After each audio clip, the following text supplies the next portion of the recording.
Bonjour à tous et bienvenue. Aujourd'hui, on va plonger ensemble dans le déroulement de la messe catholique, vraiment pas à pas. L'idée, c'est de tout clarifier, de comprendre la structure, le sens derrière chaque geste, chaque parole.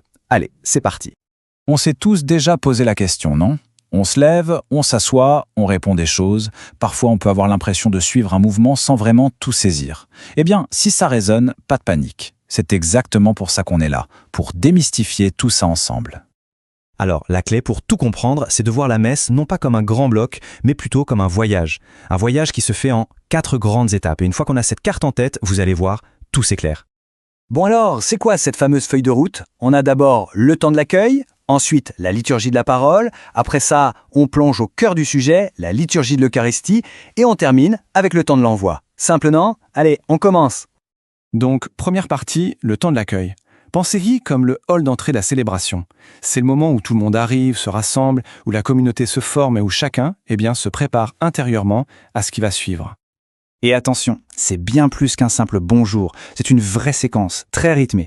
On commence avec la procession d'entrée qui rassemble, puis la salutation du prêtre qui lance l'échange. Vient un moment d'humilité, l'acte pénitentiel, suivi d'un grand chant de louange, le Gloria. Et tout ça se conclut par une prière d'ouverture, qui nous unit tous. Ok, petit focus sur ce moment, l'acte pénitentiel. Il est super important de comprendre que son but, ce n'est pas du tout de nous faire sentir coupables. C'est plutôt une pause, un moment pour être honnête avec soi-même tout simplement avant de continuer. Et quand on entend le « je confesse à Dieu », c'est très fort. Parce que ce n'est pas juste une personne qui parle dans son coin. Non, c'est toute l'assemblée, vraiment d'une seule voix, qui reconnaît sa fragilité. C'est un acte collectif. En fait, le mot-clé ici, c'est lucidité. Il s'agit simplement de se dire « Ok, je ne suis pas parfait, j'ai mes limites, mes faiblesses ». C'est cet acte d'humilité qui, en quelque sorte, ouvre le cœur et le prépare pour la suite de la célébration. Voilà, le cœur est préparé. On passe maintenant à la deuxième grande partie, la liturgie de la parole. Si la première partie était le rassemblement, ici c'est le temps de l'écoute. C'est vraiment comme si on s'installait tous ensemble pour écouter Dieu nous parler à travers les textes. Et cette écoute, elle est super bien construite. On commence par un voyage dans le temps avec une lecture de l'Ancien Testament.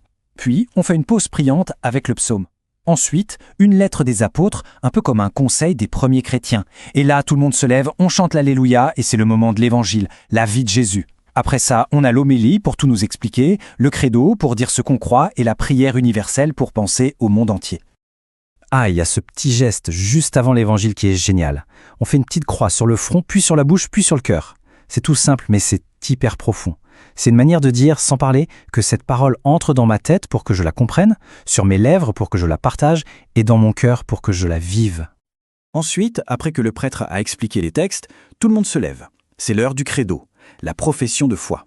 Peu importe la version, l'idée est la même, c'est le moment où toute la communauté affirme d'une seule voix « Oui, voilà notre socle commun, voilà ce en quoi nous croyons ». Et là, on arrive au centre, au sommet de la messe. La troisième partie, la liturgie de l'Eucharistie. C'est vraiment le moment le plus intense. D'ailleurs, le mot Eucharistie vient du grec, et ça veut dire action de grâce, remerciement. En fait, tout ce qui va se passer maintenant est un grand merci. Ici, l'ambiance devient plus solennelle. On commence par préparer l'autel avec le pain et le vin, c'est l'offertoire. Puis vient la très grande prière eucharistique avec le moment clé de la consécration. Et après ce sommet, on a une série de gestes qui nous unissent, on dit ensemble le Notre Père, on se partage un geste de paix, et enfin, on s'approche pour la communion. C'est ça qui est intéressant. Si on regarde bien, les deux premières parties, l'accueil et la parole, sont en fait une sorte de grande préparation. C'est une montée progressive qui nous conduit tout droit vers ce pic, ce sommet, qu'est la liturgie de l'Eucharistie. C'est vraiment, vraiment le cœur de la messe. Et au sein même de ce cœur, il y a un instant, d'une intensité incroyable, la consécration. C'est le moment où le prêtre, en agissant au nom du Christ, va répéter exactement les gestes et les paroles de Jésus lors de son tout dernier repas. Au-dessus du pain, il prononce ces paroles précises. Pour les catholiques, c'est à cet instant-là que le pain n'est plus simplement du pain. Il devient, par l'action de l'Esprit Saint, la présence réelle du Christ. Et de la même manière, au-dessus de la coupe de vin, il prononce les paroles qui y sont associées. Et là encore, la foi catholique affirme que ce vin devient le sang du Christ, le signe de cette nouvelle alliance. Et juste après ce moment très intense, l'assemblée répond par une acclamation. Ça s'appelle l'anamnèse. C'est un mot un peu technique qui veut dire « faire mémoire ». C'est la réponse de tout le monde qui dit en chœur « Ok, on se souvient de ça, on y croit et on le proclame, la mort et la résurrection du Christ, en attendant qu'il revienne ». Alors pour résumer, on a 3 gestes forts. D'abord, le geste de paix. Ce n'est pas juste se dire bonjour, c'est se transmettre la paix qu'on vient de recevoir. Ensuite, la communion, c'est le moment où on entre en union avec le Christ et avec les autres. Et enfin, la bénédiction à la toute fin, c'est un peu comme faire le plein d'énergie spirituelle pour la semaine. Et on arrive déjà à la toute fin, la 4e et dernière partie.